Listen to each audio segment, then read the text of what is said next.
Hi, it's Leslie, 1,000-Pound Sisters, and it's all about Tammy and Caleb, oh, the young newlyweds.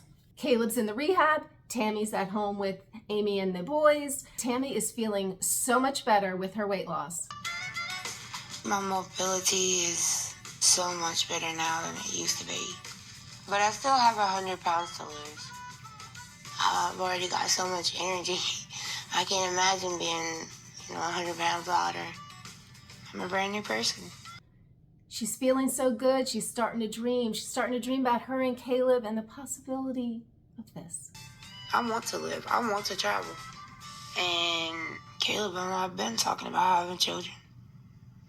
Oh, young love, it's the best. Anyway, so Tammy and Caleb, I guess they talk a lot. They can text all the time. They can FaceTime. I mean, you could talk all the time. But she started noticing that he wasn't FaceTiming her as much. He would text and he was kind of distant. And she started getting a weird feeling. Women and those intuitions. But Caleb did kind of disclose to her, he's struggling with the eating thing, with that darn eating thing still. Anyway, they finally get on that call, and he tries to flatter her a little with the, hey, beautiful, and all this, butter her up a little before he has to disclose this. Hey, I'm not in the hospital. What you mean? I sort of had 6 days in the hospital.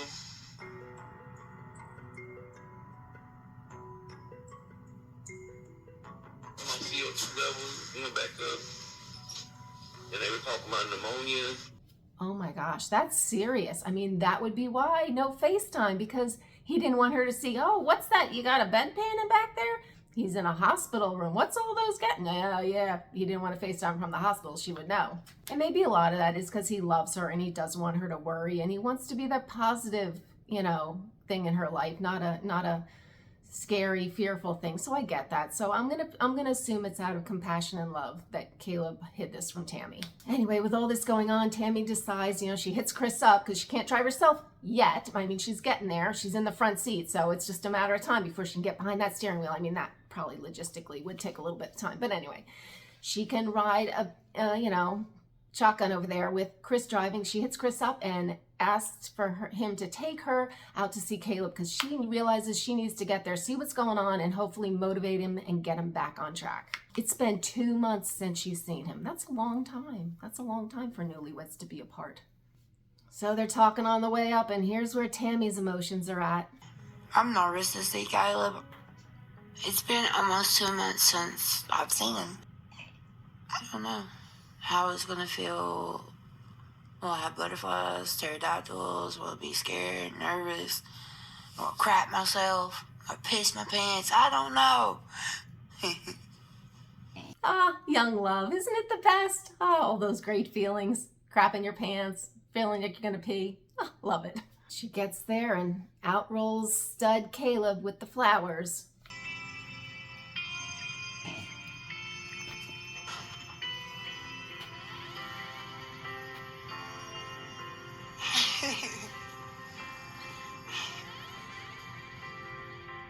And he has all the lines.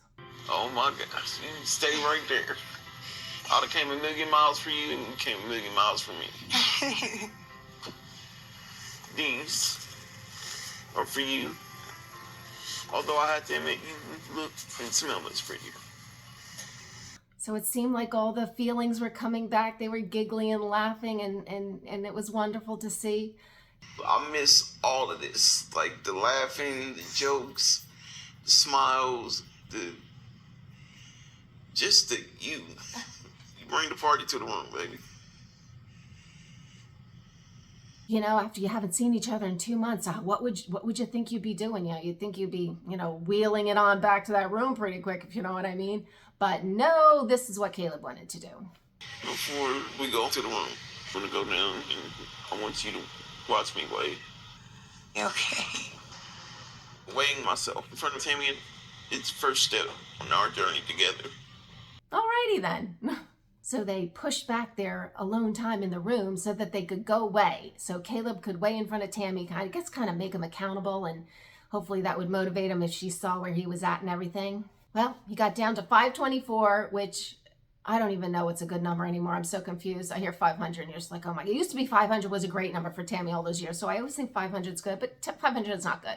It's not good. We don't know how tall he is and all that stuff. But I guess he was like 530 something. He's only lost 12 pounds and he should be under 500 by now is what the doctor wanted him to do. And he has not. He's been failing. So Tammy, trying to not, blow up or whatever, but she realizes he's just falling off the rails and losing his motivation. He's not doing well. They make it on back to the room and she sees a sight which she is not happy about seeing. What is that?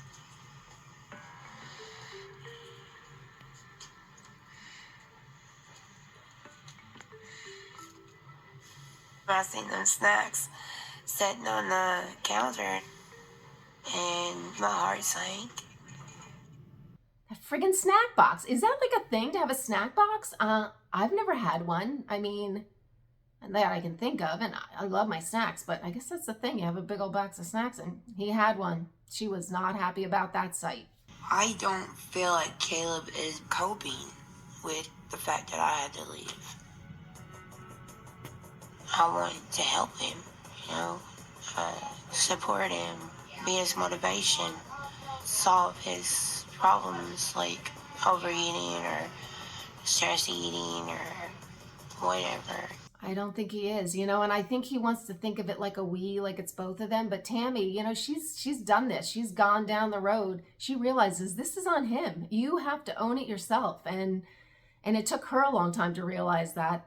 And she's trying to tell him, you have to do this. You have to want it for yourself. And I don't think he has that enough oomph to do it. So Caleb starts with, kind of the excuses. The last 2 months, there's just a lot going on, and it is easier to eat junk food than talk to Tammy. You don't have to worry about disappointing junk food. What's going on? What's going on there? I mean, there was a lot going on. You went into the hospital because you were eating too much. But if you didn't have that, there was really nothing going on. You don't have a girlfriend there. You're just there. You're playing cards, whatever. You're eating your snack box. There's nothing going on. That makes no sense to me, that explanation. I don't know. But it's sad. It's so sad. This rehab center is doing nothing to rehab him. It's helping nothing. So leave it to Tammy. She's doing a little tough love. I mean, she's trying. I mean, Tammy's like turned into an awesome person. I mean, she really gets this whole weight loss thing. Anyway, she leaves Caleb with some inspiring words. Food addiction is deadly, and I need you to understand that this is serious. It's life or death. I get that. I'm the one that's actually in the game. It's up to me. I'm gonna fight. So I can get home to you. And that is the truth. So I don't know if this visit kind of helped calm Tammy's nerves or left her even more nervous of what's going to happen to Caleb. But I follow this nonsense every week. So if you want to follow along, please subscribe, hit that notification bell, and I will see you next week. Bye.